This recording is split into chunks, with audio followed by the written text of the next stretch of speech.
Reka nkwifurize rero gukomeza kumererwa neza muri izi mpera z'umwaka kuri channel nk'iyi ngiyi tuvuga ubuzima bw'imyororokere tukavuga urukundo. Ntabwo umwaka warangira cyangwa se mu mpera nk'izi z'umwaka tutavuze ku kintu cyitwa gusomana, kubera yuko abantu bakundana ikintu cyitwa gusomana ni kimwe mu bintu babigize urukundo rwabo, ni kimwe mu bintu bakora bikabaryohera, ni kimwe mu bintu mbese biryoshya umubano niba ariko nabivuga. Gusomana rero navuga nti wowe usomana gute? Ese ubikora neza cyangwa se ubikora nabi? Ese birakuryohera cyangwa ntibikuryohera? Wa muntu ushobora kuba gusoma ese abikora neza? Ese wowe muri famiye yawe niba muri abantu bamaze kurushinga ese murabikora cyangwa se mwarabihazi cyangwa se birababihira kubera yuko umwe yumva ukunda bikora bitamuryohera? Niba ariko bimeze iyi video yaba igisubizo cyabyo, kuko ubundi ni ibintu byiza cyane iyo bikozwe neza, nuko gusa hari igihe usanga abantu babikora nabi.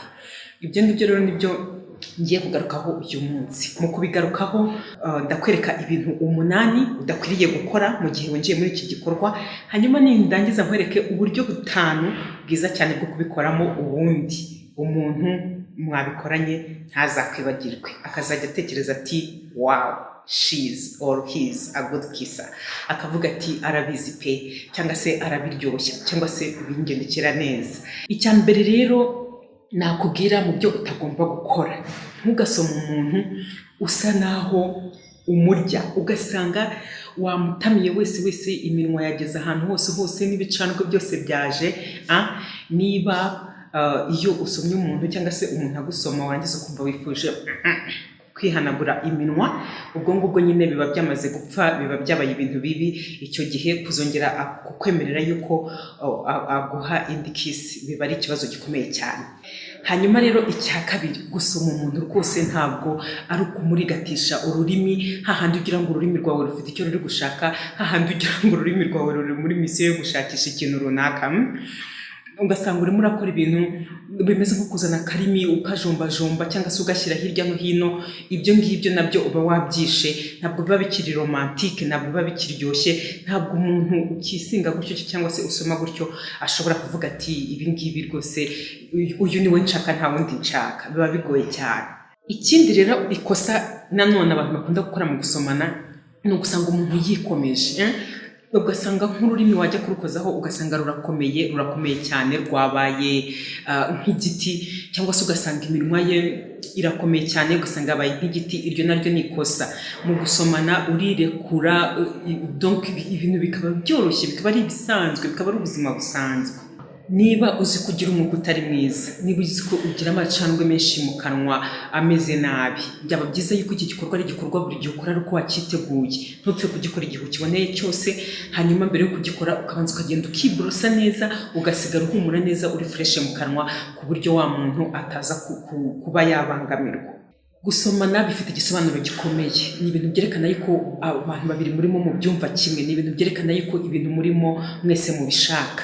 Niyo mpamvu udakwiriye gusoma umuntu ku ngufu, ntabwo ukwiriye gusoma umuntu ku ngufu, ntabwo ukwiriye kumwiba beze ngo ushaka ukuntu yimwiba, kubera yuko nubwo umwe ashobora kuyiba bikamugendekera neza, wowe ushobora kuyiba bikaba bibi. Ikindi kandi kuyiba ntabwo biba byajemo bya bintu byose nyine bituma biryoha. Gusomana rero ni igikorwa cy'urukundo, ni igikorwa cy'abantu babiri babyumva kimwe, ni igikorwa wakagombye gukora ubona ko n'undi muntu nawe akirimo neza. Umuntu rero aragusomye, hanyuma amaze kugusoma urabikunda cyane, bimubwire. Niba mubisoje mubirangije mubwira uti ni byiza cyane, uko nguko ubikora nabikunze cyane, uko nguko birandyohera gutyo. Donc menya kumushimira, menya kumushima, menya kumuha compliment, menya donc kumubwira yuko hari ikintu akora cyiza cyane kikakuryohera kurushaho.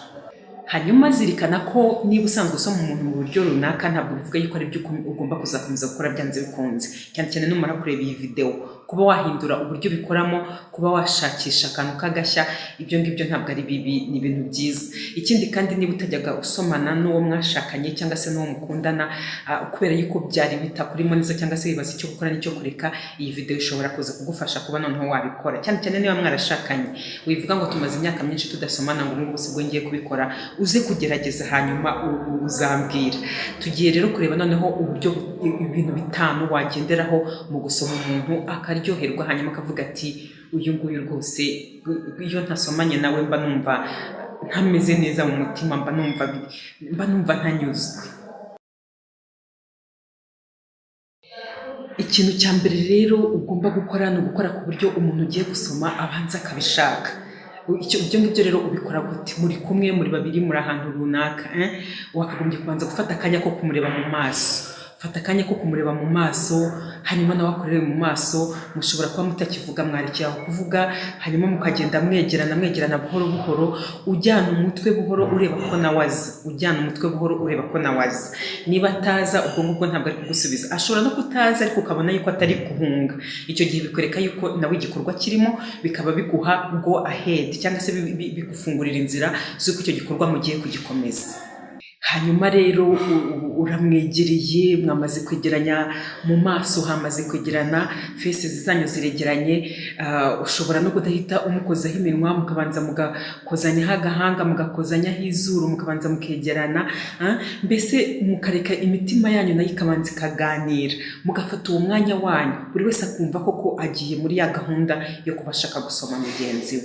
Niba rero utangiye gusoma umuntu, twabivuze ko ubanza ukirekura kandi ufitemo icyizere, urabizi ko ugiye kubikora kandi uburyo ugiye kubikora ari bwiza, ubu bifitiye icyizere, bigendemo buhoro wirekuye, ntabwo iminwa yawe wayikakaje n'ururimi rwawe ntirukakaye, bigendemo buhoro, wihutiraho wirukanka.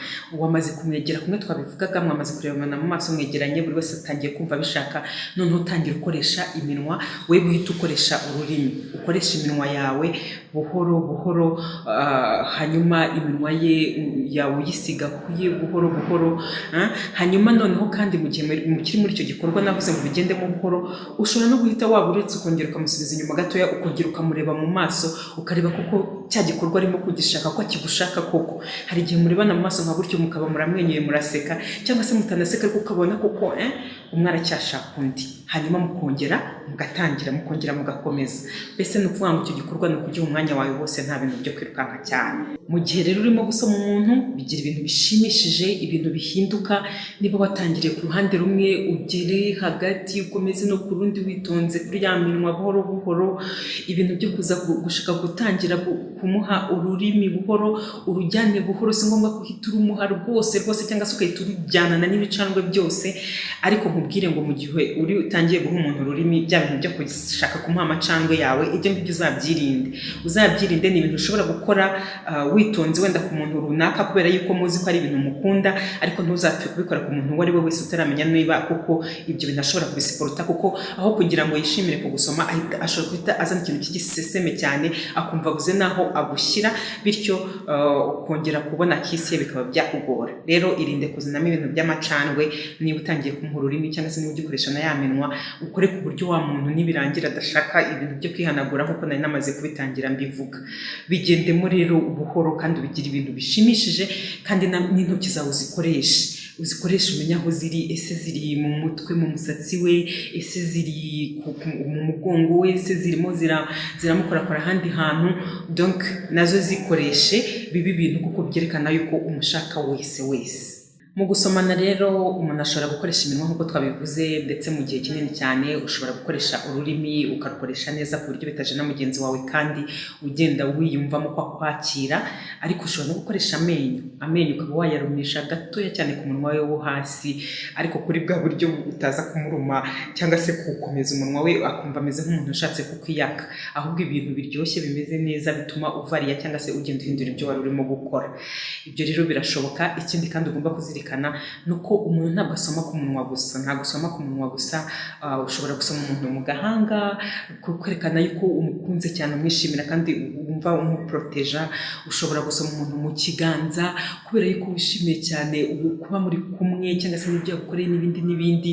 Ushobora gusoma umuntu ahantu hatandukanye, kandi igihe noneho murimo musoma nabyo bindi byo bisa naho byenda kuganisha ku gikorwa nyirizina, wibuka yuko kumusoma no ku ijosi cyangwa se wahagera ugasa n'uharuma, nabyo ni ibintu biryoha cyane kandi bituma gusomana biba ibintu biryoshye, ibintu byiza cyane.